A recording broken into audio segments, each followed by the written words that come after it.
দেখে নাও এডুকেশন পরীক্ষার প্রশ্নপত্র। উচ্চ মাধ্যমিক শিক্ষা বিজ্ঞান এই মডেল প্রশ্নেই তোমাদের পরীক্ষা হবে। বন্ধুরা, উচ্চ মাধ্যমিকের যে এডুকেশন পরীক্ষা অর্থাৎ শিক্ষাবিজ্ঞান পরীক্ষা রয়েছে, সেখানে বলে দিই যে এর জন্য প্রতিবন্ধী শিশুদের জন্য শিক্ষা এবং প্রাথমিক শিক্ষার সর্বজনীনতা এই অধ্যায় থেকে কমনযোগ্য প্রশ্নগুলি কী কী, এখান থেকে কিন্তু দুটি প্রশ্ন আসবে, একটি প্রশ্ন লিখতে হবে। প্রথমে বলি প্রতিবন্ধী শিশুদের জন্য শিক্ষা এই অধ্যায় থেকে কোন কোন প্রশ্নগুলো আসতে পারে। মুখ ও বধির শিশুদের শিক্ষাদানের পদ্ধতি আলোচনা করো। দৃষ্টিহীন শিক্ষার্থীদের শিক্ষার উদ্দেশ্য কী? বিদ্যালয় বা শ্রেণীকক্ষে শিক্ষার্থীদের বিভিন্ন আচরণগত সমস্যার কারণ কী? 4 নম্বর প্রশ্ন প্রতিবন্ধী শিশুদের শিক্ষাগত সমস্যা কী কী, এদের শিক্ষার প্রয়োজনীয়তা কী? এবারে প্রাথমিক শিক্ষার সর্বজনীনতা এই অধ্যায় থেকে কী কী প্রশ্ন আসতে পারে। প্রথম প্রশ্ন, বয়স্ক শিক্ষা বলতে কী বোঝো? এর সমস্যা, উদ্দেশ্য বা লক্ষ্য আলোচনা করো।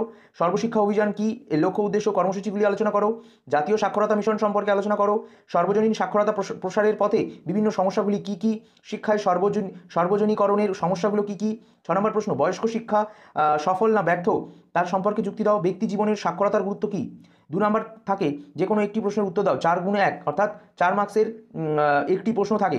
শিক্ষায় বিশ্বব্যাপী সামগ্রিক দৃষ্টিভঙ্গি এবং শিক্ষায় প্রযুক্তির ভূমিকা এই দুটি চ্যাপ্টার থেকে দুটি প্রশ্ন আসে, যে কোনো একটার উত্তর লিখতে হয়।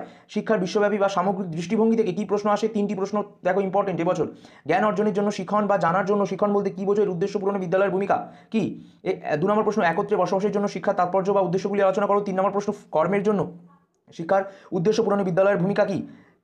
শিক্ষায় প্রযুক্তির ভূমিকা থেকে দুটি প্রশ্ন এবছর গুরুত্বপূর্ণ। 1 নাম্বার, শিক্ষার্থীর চাহিদা পূরণে কম্পিউটারের ব্যবহার সম্পর্কে আলোচনা করো এবং অথবা কম্পিউটারের শিক্ষামূলক উপযোগিতাগুলি লেখো। 2 নম্বর প্রশ্ন, কম্পিউটার কি শিক্ষকের বিকল্প হতে পারে? যুক্তি দাও। 3 নম্বর প্রশ্ন, যে কোনো দুটি প্রশ্নের উত্তর দাও। 8x2 16 নাম্বার, অর্থাৎ 8 নম্বরে দুটি প্রশ্ন থাকে, যেখানে 16 নাম্বার থাকে। তো এই 8 নম্বরের প্রশ্নের জন্য শিখন কৌশল, শিক্ষামূলক রাশিবিজ্ঞান এই 3টি চ্যাপ্টার থেকে কমনযোগ্য যে প্রশ্নগুলি হলো, এখান থেকে 3টি প্রশ্ন থাকবে, যে কোনো দুটি প্রশ্নের উত্তর লিখতে হবে। শিখন থেকে কী কী প্রশ্ন আসবে তোমরা সেটা দেখে নাও। সাধারণ মানসিক ক্ষমতা কি? স্পিয়ারম্যানের দ্বিউপাদান তত্ত্বটি আলোচনা করো। এখানে স্ক্রিনশট করে নাও 2 থেকে 6 প্রশ্নগুলি, এগুলো খুব গুরুত্বপূর্ণ। ঠিক আছে, এই প্রশ্নগুলো পড়বে। শিখন কৌশলে এই দুটি প্রশ্ন স্ক্রিনশট করো, এগুলো পড়বে।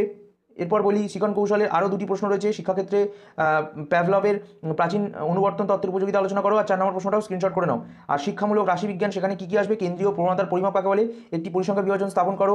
বন্টনটি থেকে গড় ও ভূইষ্ঠক, মিন ও মোড নির্ণয় করো। স্কোর দেওয়া থাকবে সেখানে। তো বলে দিই বন্ধুরা, এছাড়া এইচএসের এডুকেশনের জন্য ভারতীয় সংবিধানের শিক্ষার ধারণা, বিশ্ববিদ্যালয় শিক্ষা কমিশন, মাধ্যমিক শিক্ষা কমিশন, কোঠারি কমিশন, জাতীয় শিক্ষানীতি এই অধ্যায়ে 5টি থেকে অধ্যায় থেকে 5টি কমনযোগ্য প্রশ্নগুলি হলো, এখান থেকে 3টি প্রশ্ন আসে, একটি লিখতে হয়। এবছর কোঠারি কমিশন এবং ভারতীয় সংবিধানের শিক্ষায় ধারণা এই দুটি জায়গা থেকে প্রশ্ন সম্ভাবনা সবচেয়ে বেশি। ঠিক আছে, তো ভারতীয় সংবিধানের শিক্ষা ধারণা থেকে একটা প্রশ্ন গুরুত্বপূর্ণ। নারী শিক্ষা বিষয়ে জাতীয় নারী শিক্ষা কমিটির ভক্ত বৎসলম কমিটির সুপারিশগুলি আলোচনা করো। বিশ্ববিদ্যালয় শিক্ষা কমিশন থেকে যে প্রশ্নটা আসতে পারে, বিশ্ববিদ্যালয় শিক্ষা কমিশনের সুপারিশ অনুযায়ী উচ্চশিক্ষার লক্ষ্য কী? মাধ্যমিক শিক্ষা কমিশন থেকে দুটি প্রশ্ন ইম্পর্টেন্ট। মুদালিয়ার কমিশনের সুপারিশ, লক্ষ্য বা উদ্দেশ্য এবং মূল বক্তব্যগুলি আলোচনা করো।